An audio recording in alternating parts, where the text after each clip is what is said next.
예수님께서 죽으시고 살아나시는 거, 부활하시는 거, 안식일이 다 되어가고 안식 후 첫날이 되려가는 미명의 막달라 마리아와 다른 마리아가 무덤을 보러 왔더니 큰 지진이 나며 주의 천사가 하늘로부터 내려와 돌을 굴려서 내고 그 위에 앉았다. 그래서 그 형상이 번개와 같다. 이 큰 지진이 났다라든지 그 형상이 번개와 같다라든지 이런 것들 예수님이 다 24장 정도에서 얘기를 하셨습니다. 24장 27절을 보면요. 보라 내가 너에게 미리 말한다. 그러면서 이 번개가 그 동편에서 나와서 서편에 번쩍인 같이 인자 임함도 그러하리라. 그러면서 이 예수님이 다시 오시는 그때가 그 인자 임함이 번개로 표현이 되거든요. 그리고 그 해가 어두워지고 달이 빛을 잃는 거, 이런 것들은 십자가의 날과 굉장히 연상이 됐었고요. 그 다음에 큰 지진이 일어난다라든지 그런 것들을 말씀하셨는데, 예수님이 부활하실 때 이런 일들이, 십자가 부활하실 때 지진이 일어난다라든지 아니면은 그 형상이 번개와 같다라든지 이런 단어들을 사용하면서 마태복음 안에서는 이것이 벌써 이루어지는 듯한 그런 식으로 많이 표현을 하고 있습니다. 마가복음을 보면은 끝에 어떻게 끝나냐면요. 16장에서 11제자가 있고 음식을 먹을 때 예수께서 저에게 나타나서 저의 믿음이 없는 것과 마음이 완악한 것을 꾸짖으시고 온 천하에 다니며 만민에게 복음을 전파하라 하시고 믿는 세례를 받는 사람은 구원을 얻을 것이고 믿지 않는 사람은 정죄를 받으리라. 믿는 자들에게는 이런 표적이 따르리니 저희가 내 이름으로 귀신을 쫓아내며 새 방언을 말하며, 새 방언을 말하는 것은 그 사도행전 2장에서 이미 일어나죠. 그리고 뱀을 집으며 무슨 독을 마실지라도 해를 받지 아니하며, 뱀을 짚는 거는 사도행전 후반에 일어납니다.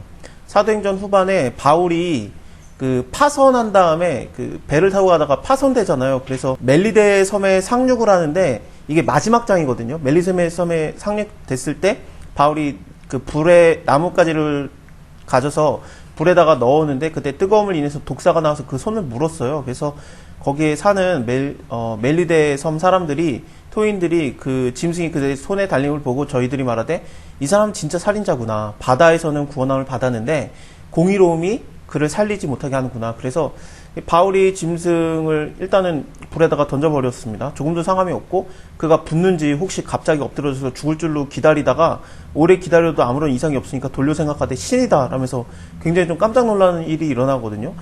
이것을 다시 생각해보면 마가복음 후반에 뱀을 집으며 독을 마실지라도 해를 받지 아니하며 병든 사람에게 손을 얹은즉 나으니라.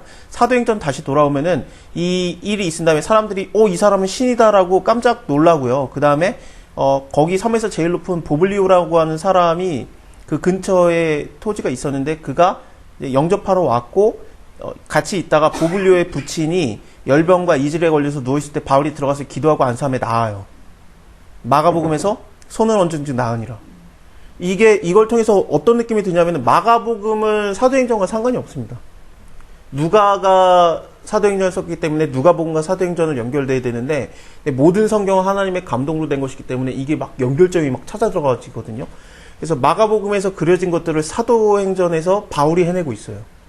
통해서 보면 어떤 느낌이 드냐면은 예수님이 말한 게 이루어져 간다.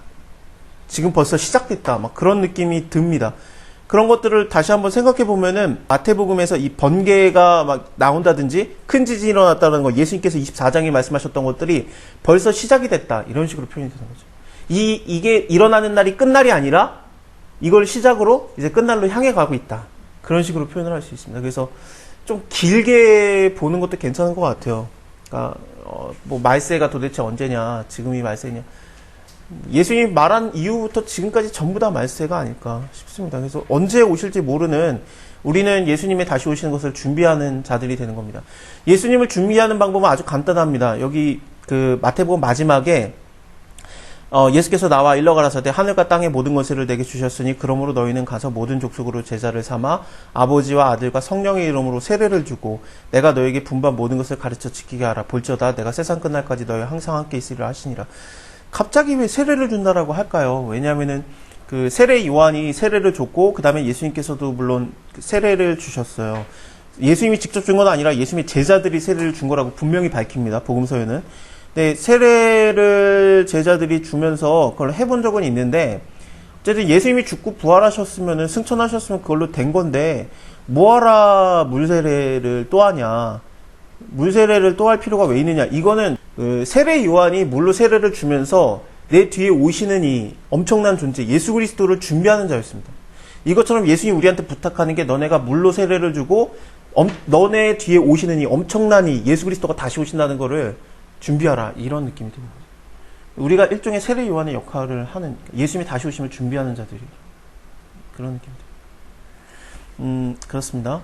수직하던 자들이 무서워서 떨며 죽은 사람같이 되었고 천사가 여자들에게 일러 가로되 너희는 무서워하지 말아라. 근데 이 형상이 번개갖고 흰옷을 입었다고 이 존재 자체가 예수님은 아니에요. 왜냐하면은 직접 말하는 게 너네가 예수를 찾는구나, 내가 안다. 근데 그가 여기 계시지 않는다라고 정확하게 얘기를 했기 때문에 자기가 예수라고 안 말하기 때문에 이 존재는 예수가 아닌, 예수님이 아닌 그냥 천사입니다. 분명하게. 그래서 그의 말하던 대로 살아나셨느니라. 와서 그의 누우셨던 것을 보라. 또 빨리 가서 그의 제자들에게 이르되 그가 죽은 자 가운데서 살아나셨고 너희보다 먼저 갈릴리로 가시나니 거기서 너희가 배우리라 하라. 보라, 내가 너희에게 일렀느니라 하였거늘 여자들이 무서움과 큰 기쁨으로 무덤에서 빨리 떠나 제자들에게 알게 하려고 다른 박질을 합니다. 그 천사의 말은 뭐냐면 네가 가서 제자들한테 말해라. 예수님 살아나셨다고. 니네가 갈릴리로 가면 보리라 그랬는데 지금 여기가 갈릴리가 아니거든요. 왜냐면 예수님이 무덤에 들어갔던 곳은 예루살렘 근처였으니까 아리마대 사람 요셉의 무덤 아니었습니까? 근데 그의 무덤에 그가 사놨던 무덤에 들어가셨기 때문에 예루살렘 근처인데, 근데 갈릴리로 가서 분명히 보리라라고 했는데 예수님이 9절에서 보면은 그 여자들을 만나줘요. 그러니까 내가 살아났다, 내가 부활했다라는 것을 너무 빨리 말해주고 싶으셔가지고 예수님이 직접 갈릴리로 아직 안 가는데, 그런 거죠. 이게 예수님이, 하나님이 좀 기쁨을 못 참아해요. 약간 그런 분이에요. 그러니까 우리 그렇잖아요. 이게 생일이 22일인데 선물을 사놨다가 그때 주자. 아니, 내가 못 참아요. 이게 좋아요. 왜? 그럼 문제가 생기는 게 뭐냐면 22일날 다시 또 원하거든요.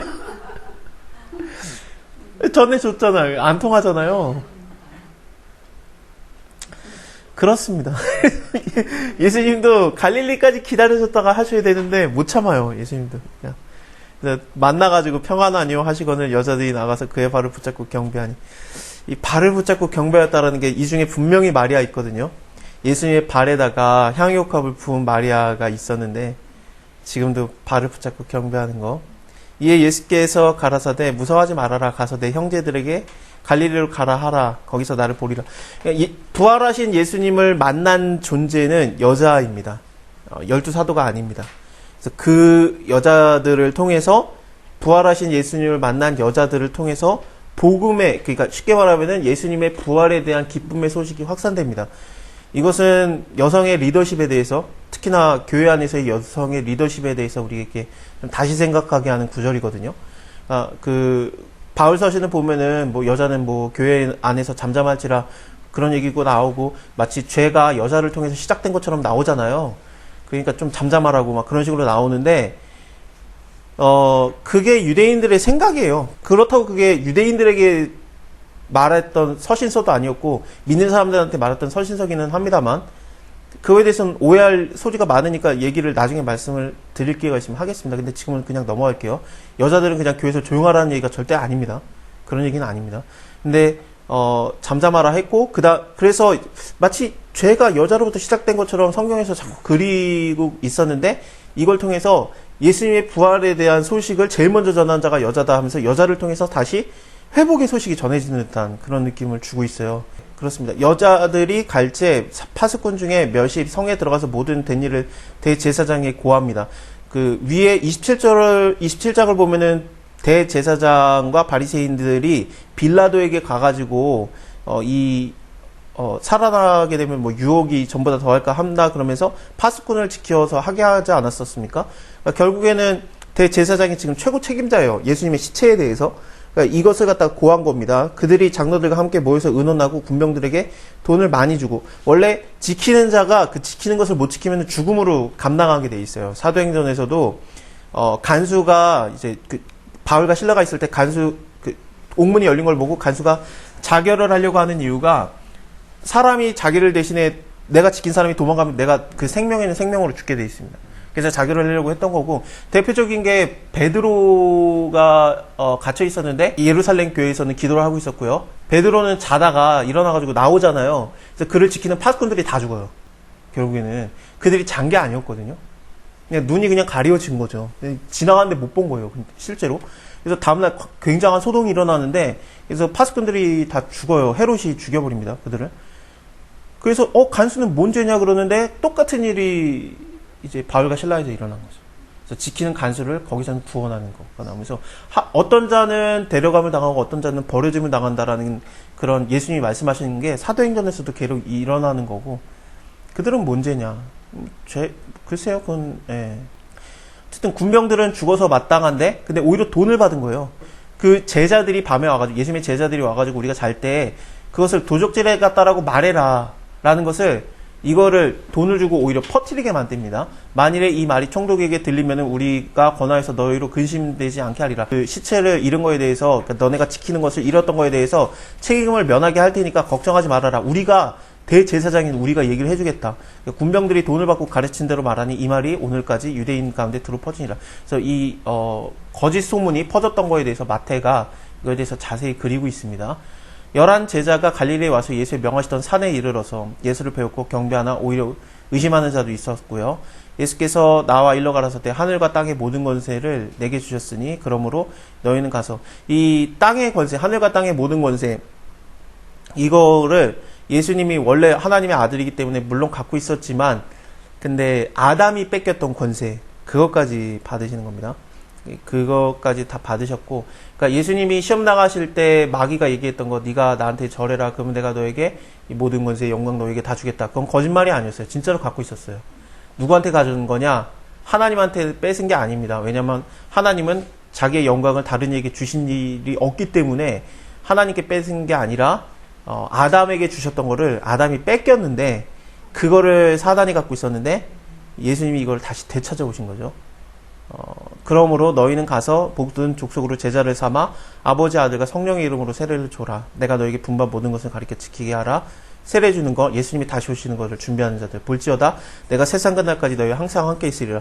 사실 마태복음 1장에서 보라 처녀가 잉태하여 아들을 낳을 것이고 그 이름을 임마누엘이라 하리라, 이를 번역한즉 하나님이 우리와 함께 계시다라고 시작을 했는데, 시작과 끝이 하나님이 우리와 함께 하시다라고 됩니다.